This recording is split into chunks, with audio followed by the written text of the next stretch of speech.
Hello everyone. हम लोग steel में संगठित खंड आज पढ़ेंगे।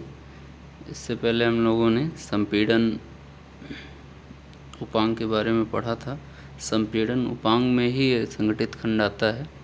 आज इसके बारे में चर्चा होगी, तो स्टार्ट करते हैं। संगठित का मतलब होता है बिल्डअप। किसी चीज़ को दो चीज़ को जोड़ के आप उसको और मजबूत बना दें, उसी को हम लोग संगठित कहते हैं।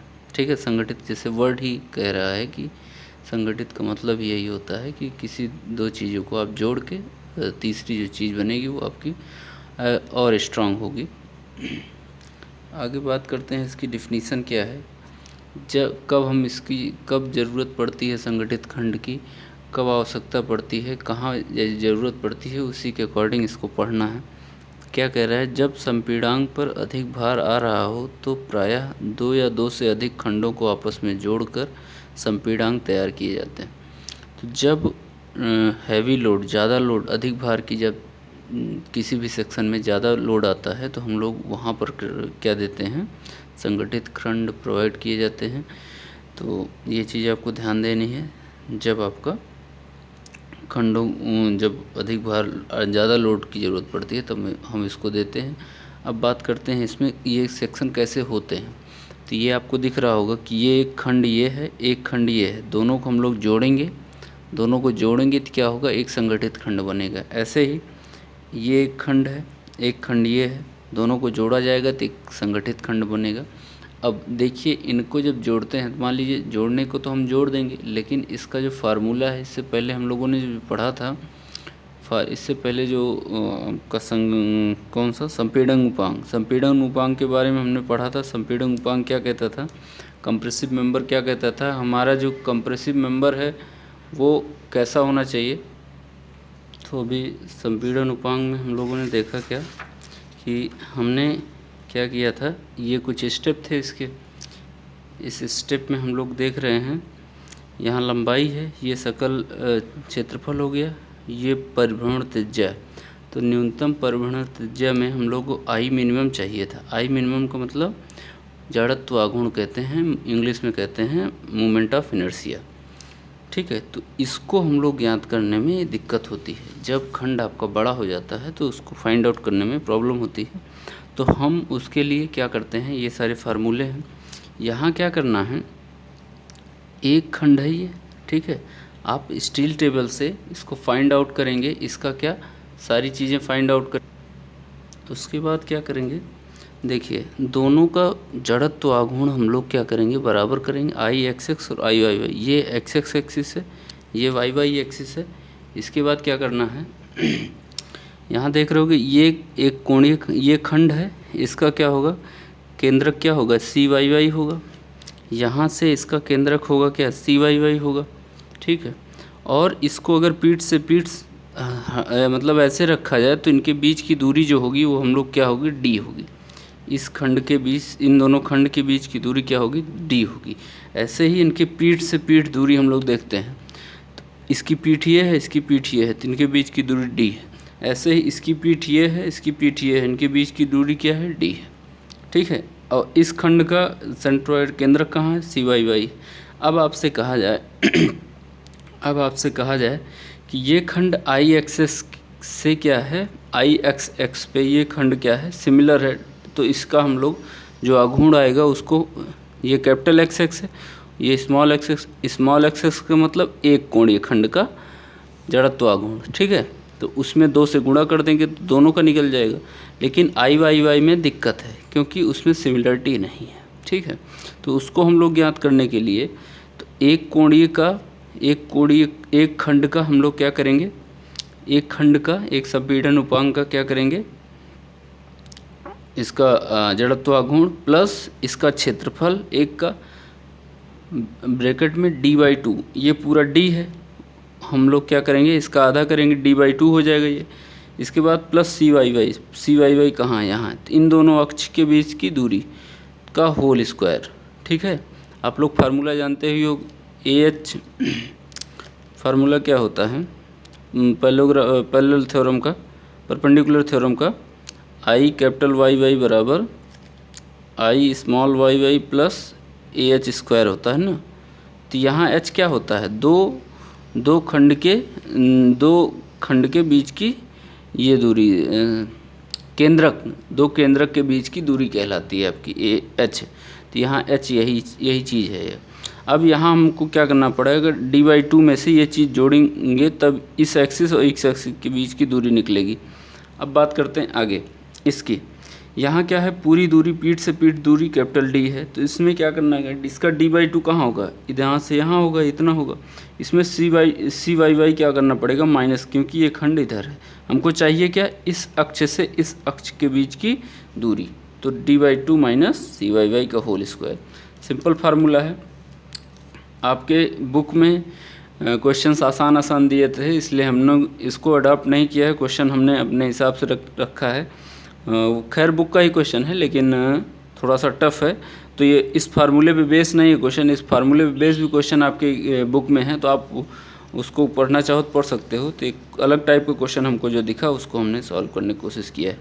तो क्वेश्चन में क्या कह रहा है कि दिए गए संगठित खंड की स्तंभ की सामर्थ्य ज्ञात कीजिए। स्तंभ की प्रभावी लंबाई 4.5 मीटर। ये एक खंड है ISMB 400। ISMB 400 खंड दिया है, तो आप क्या करेंगे, पहला काम है आपका स्टील टेबल ओपन करेंगे।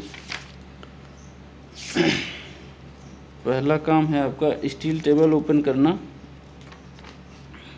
और उसके बाद क्या करेंगे, ISMB 400 है @61.6 किलोग्राम पर मीटर। ठीक है, तो हमारा खंड कैसा है,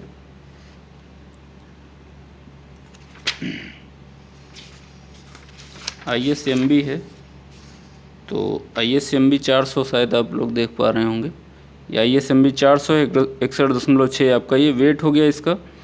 अब क्या करना है,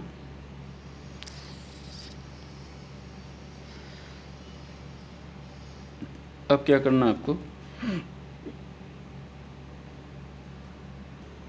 शायद दिख रहा होगा आप लोग को। देखिए ISMB 400 दिया हुआ है आपको। ये आपका इस तरह एक खंड है ना, ये ISMB 400 है। उस पर ये आपका क्या है, सेक्शनल एरिया है। सेक्शनल एरिया वाले कॉलम में कितना है, 78 46। तो ये आपका 47 46 कर लीजिए इसको। ठीक है, ये आपका एरिया हो गया। उसके बाद क्या है, डेप्थ आपको दिया है 400, टोटल डेप्थ आपकी है 400 दिया हुआ। और इसके बाद क्या है, हमको चाहिए क्या, IXX IYY। तो IXX IYY में क्या करेंगे, 20 458.4 ये mm × 10⁴ है। ठीक है, ऐसे ही YY 422.1। ठीक है, उसके बाद mm × 10⁴। तो हम लोग ऐसे निकाल लेंगे इसको, और इसके बाद देखते हैं आगे। तो ये हम लोग को इतना पता लग गया, IXX IYY ये एरिया। अब क्या करते हैं, IXX में पारित जड़त्व आघूर्ण, ये IXX है, ये IYY है। H1 क्या है, H1 का मतलब ऊपर एक प्लेट लगी हुई है जिसकी मोटाई कितनी है 10 mm है, और चौड़ाई कितनी है 440 mm है। ऊपर भी लगी है प्लेट, और प्लेट कहाँ है, नीचे भी लगी हुई है। ठीक है, एक प्लेट ऊपर भी लगी है, एक नीचे भी है, ऊपर भी है। तो उसकी चौड़ाई कितनी है 440.10, 440 है, और मोटाई कितनी है 10 है। ठीक है, और ये एक कोणीय खंड, ये एक संगठित खंड ये है, एक संगठित खंड ये है, दोनों को जोड़ना है आपको। ठीक है, अब देखिए IXX पर जड़त्व आघूर्ण कितना होगा, इस एक्सिस के अलॉन्ग क्या है, दोनों चीज़ें सिमिलर हैं। तो हम लोग का क्या होगा फार्मूला, 2 × IXX प्लस ये जो प्लेट है उसका जड़त्व आघूर्ण कितना होगा उसको निकालना होगा। अब प्लेट क्या है, एक रेक्टेंगल की तरह है, तो रेक्टेंगल की तरह है प्लेट ये है। तो इसका साइज़ कितना है 440 ये है, 10 ये है। तो हम लोग बात अभी क्या कर रहे हैं, अभी x एक्सिस पे बात कर रहे हैं। तो इसको अगर मान लिए b × ये है आपका b, ये d है, तो b × d का होल क्यूब बटे t मान लीजिए इसको, b × t का होल क्यूब बटे 12। ठीक है, ये तो इसका क्या हो गया, क्षेत्रफल ये हो गया, जड़त्व आघूर्ण हो गया, प्लस ये इस अक्ष से कितनी दूरी पर है, इस अक्ष से इसका डिस्टेंस कितना है, वो आपका क्या होगा H1 होगा। ठीक है, इसके सेंटर से ये पूरा क्या कितना है, 400 ये है, 10 ये, 10 ये, कितना हो गया, 420 हो गया। इसका आधा कितना होगा, 210 होगा। तो 210 में से इसका ये 10 है पूरा, उसका आधा कितना होगा, 5, ये 5, 210 में से 5 गया तो 205 बचा। तो हम 205 से इसको गुणा कर देंगे। फार्मूला तो वही है ना आपका, आई कैपिटल XX बराबर I small XX plus AH square. तो ए का मतलब एरिया, B इंटू टी करेंगे तो इसका एरिया आएगा, और H का मतलब इनके बीच की दूरी। तो इनके बीच की दूरी हम लोग निकालेंगे तो ये पूरा H1 आपका वही दिखा रहा है। तो हम क्या करते हैं, IXS का मान आपको मालूम है, ये रख दिया, 2 गुणे B की वैल्यू कितनी है, 440 है, T आपका कितना है, ये इतना। हम लोग इसको क्यों निकालें, क्योंकि प्लेट भी आपके संगठित खंड में आ गई है, इसलिए हम लोग को निकालना ज़रूरी हो गया। तो ये चीज़ हो गई B into T into H1 आपका ये इतना हो गया। तो हमारा IXX आपका इतना आ गया। ठीक है, अब बात करते हैं IYY की। IYY की बात करते हैं। IYY के लिए देखिए ज़रा, तो ये आपका 2 into IY plus AH square. ठीक है, AH स्क्वायर, क्योंकि ये खंड भी आपका क्या है, थोड़ा सा दूर है, तो इस खंड के लिए हम लोग को निकालना पड़ेगा। H2 का मतलब क्या है, आपको मालूम है, ये पूरी 400 है, ये क्या है, 200 है, ये 200 है, तो क्या होगा, H2 आपका 100 हो जाएगा। अगर बात किया जाए सेंटर से, सेंटर की तो क्या होगा, ये आपका 100 हो जाएगा। यहाँ से ये चीज़ क्या होगा, इसका केंद्रक 100 होगा ना। तो IYY आपको पता है, A आपको मालूम है, एक क्षेत्रफल कितना आया, H2 का मतलब 100। इस केंद्रक से इसका केंद्रक कितना दूरी पर होगा, 100 ही पे ही तो होगा, क्योंकि ये पूरा 400 दिया हुआ, ये 200 दिया है। फ्लैंज इसका कितना है, 200 दिया हुआ है। ये 100 का whole square plus B into T, इधर TB का होल स्क्वायर बाई 2, क्योंकि यहाँ जो बनेगा आपका, ये आपका T है, ये क्या है, B है। तो हम लोग अब इसके अलॉन्ग देख रहे हैं ना, पहले ऐसे देखते थे, अब क्या है, इसके अलॉन्ग दे रहे हैं, तो TB³ का होल क्यूब बटे 12। तो हमारा ये चीज़ हो जाएगा। तो ये IY आप निकाल सकते हो इससे। IYY निकलने के बाद हम लोग क्या करेंगे, दोनों में चेक करेंगे, IXX और IYY में से, दोनों में से जो चीज़ मिनिमम होगा वही I मिनिमम हो जाएगा। I मिनिमम मिलने के बाद हम लोग कुल क्षेत्रफल निकालेंगे। कुल क्षेत्रफल का मतलब ये दोनों खंड का तो क्षेत्रफल आपको मिला है, ये है, तो 2 से गुणा कर देंगे दोनों के लिए, 2 के लिए। अब प्लेट का भी क्षेत्रफल इसमें जोड़ना पड़ेगा, तो प्लेट के क्षेत्रफल को 2 इंटू B इंटू टी, तो ये 2 से गुणा किए क्षेत्रफल में से, और प्लस इस प्लेट का भी क्षेत्रफल जोड़े, तो इतना क्षेत्रफल आ गया। तो न्यूनतम परिभ्रमण त्रिज्या, क्योंकि हमें मालूम है हमारा जो स्टेप था, हमें उसी स्टेप पे चलना है, संपीड़न उपांक का जो स्टेप है। तो न्यूनतम परिभ्रमण त्रिज्या R मिनिमम बराबर √I मिनिमम अपॉन A। तो I मिनिमम हमें पता है, एरिया हमने निकाल लिया है, न्यूनतम परिभ्रमण त्रिज्या मालूम चल गई। तनुता अनुपात हम निकालेंगे। तनुता अनुपात हमारा लैम्डा = L/R होता है। L आपको दिया है क्वेश्चन में आपको लंबाई कितनी दी गई, 4.5 मीटर दिया हुआ है। ठीक है, तो ये आपका 8 से भाग दे दिए, तो 39.91 आएगा। ठीक है, ये 180 छोटा है। ठीक, अब क्या करेंगे, मेन इंपॉर्टेंट काम है, सिग्मा AC आपको निकालना है। ये निकालना थोड़ा सा टफ है, इसके लिए सिंपल एक फार्मूला है। ये फार्मूला और टेबल दोनों से निकाल सकते हैं आप, जिससे आपको आसानी हो। तो हमने फार्मूला यहाँ ट्राई किया है। तो फार्मूला क्या है, 0.6 FCC FY upon FCC power n plus FY power n whole power 1/n। n की वैल्यू आपको हमेशा 1.4 लेनी है, FCC का ये फार्मूला होता है। E की वैल्यू इतनी होती है, तो हमने क्या रखे, सिंपल आपको वैल्यू रखना है। तो इसकी वैल्यू आ गई 139.9।